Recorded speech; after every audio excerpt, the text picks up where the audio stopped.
So this is how you can tell if an RV that you're working on is oxidized. So we have an RV here, a 43-foot XLR toy hauler, and this area, the owners actually had someone polish this.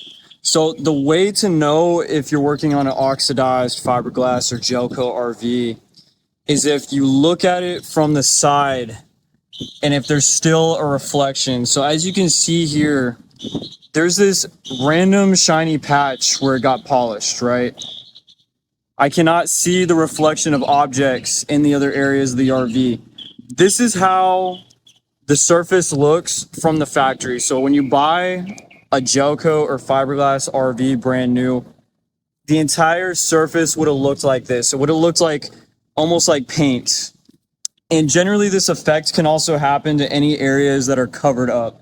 So if you look right here, the original gel coat has not been oxidized because it's under the slide out. This is a really common thing you'll see on fifth wheels and other RVs.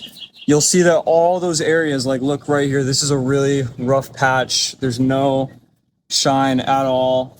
But here in this area where the sun has kind of, the shade from this slide out has kind of sheltered it from the sun, you'll see that it still has that shine. So why is this so important when you're detailing an RV? Why is this so important when you're cleaning an RV? It's because oxidized surfaces, wax will not make them shine. This is a really big misconception. People think paste wax or buffing it by hand is going to bring back that shine, when in fact it's not at all. The only way to bring back the shine on an oxidized RV is to basically compound or wet sand all this layer of oxidation off. And trust me, I have a video about this. It's not an easy job. It's quite in depth and it's not something you can do in a day or even 2 days. But I want to show you guys what happens when you wax this, okay? So if I'm going to wax this surface right here, I'm going to do a couple spurts of spray wax. I'm going to take a microfiber rag.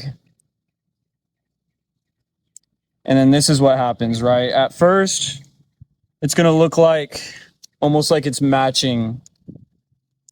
But what will happen is that in actuality, you're going to see all that wax either streak up or come off. It's not going to leave a very good finish, especially with paste wax. And this is why I tell you guys not to use paste wax, because most RVs that you're going to clean are going to be in an oxidized state. Because, you know, someone that wants their RV clean, they're going to call you when their RV is not shiny, when it doesn't look good, when that reflection is gone, when it's in rough shape. So if you used a paste wax on this, this would actually make this, it would leave these terrible streaks and it would make it look even worse. So if you use like a spray wax, like wipe on product on this, you can still wax it like I showed you, still add protection without leaving a bunch of streaks, without ruining it, without having a terrible pain in the ass job on your hands. So you can still wax it. It's not going to change the surface. It's not going to make it shine. It's just simply going to protect it from getting worse. Versus you could use a paste wax on something like this, right? And it'll come off, it'll buff off, it'll leave like a beautiful finish. But if it's like this, you're going to be shit out of luck. So that's what happens when you do wax one of these oxidized RVs.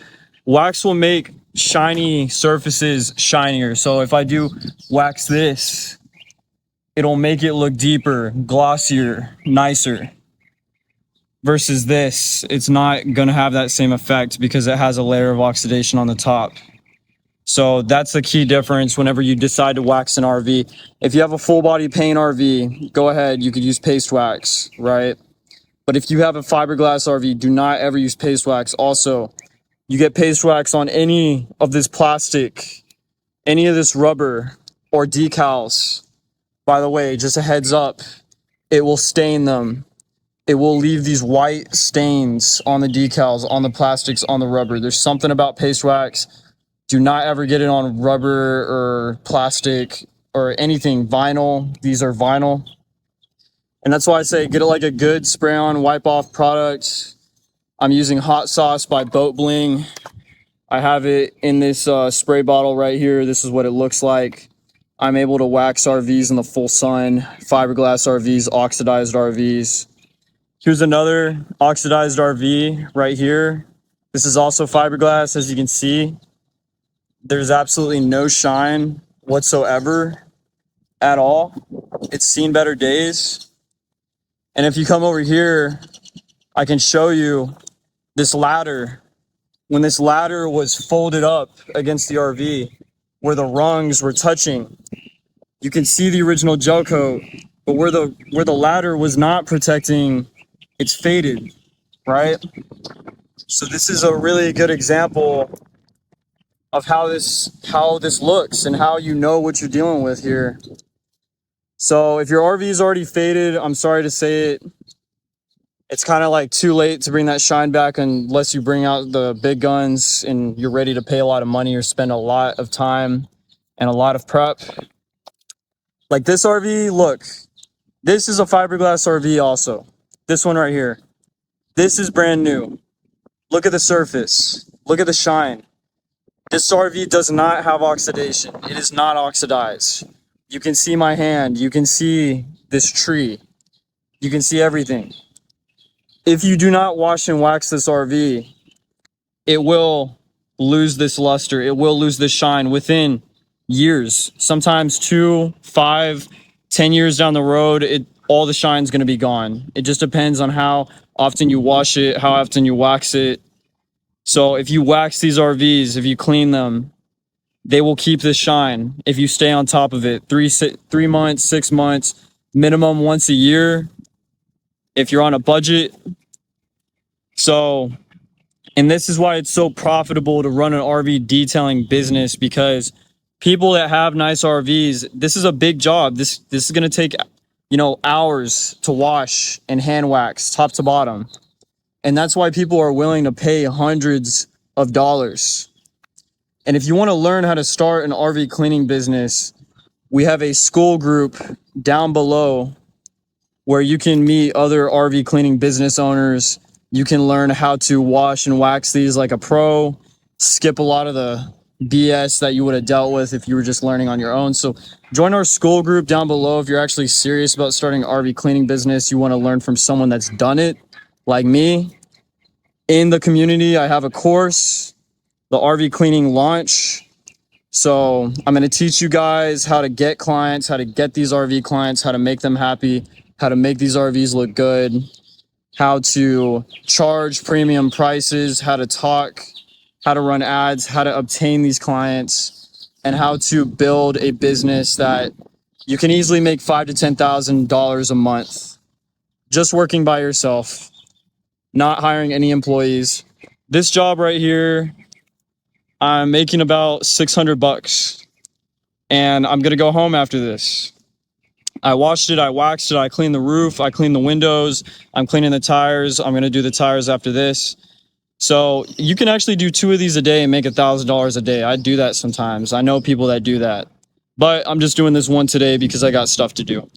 So that's the difference between a non-oxidized fiberglass RV and an oxidized one. And by the way, if you want to know, fiberglass gel coat RVs, they're typically white like this, or they're gray. The decals are always, the designs are always these things called decals. They're basically giant stickers.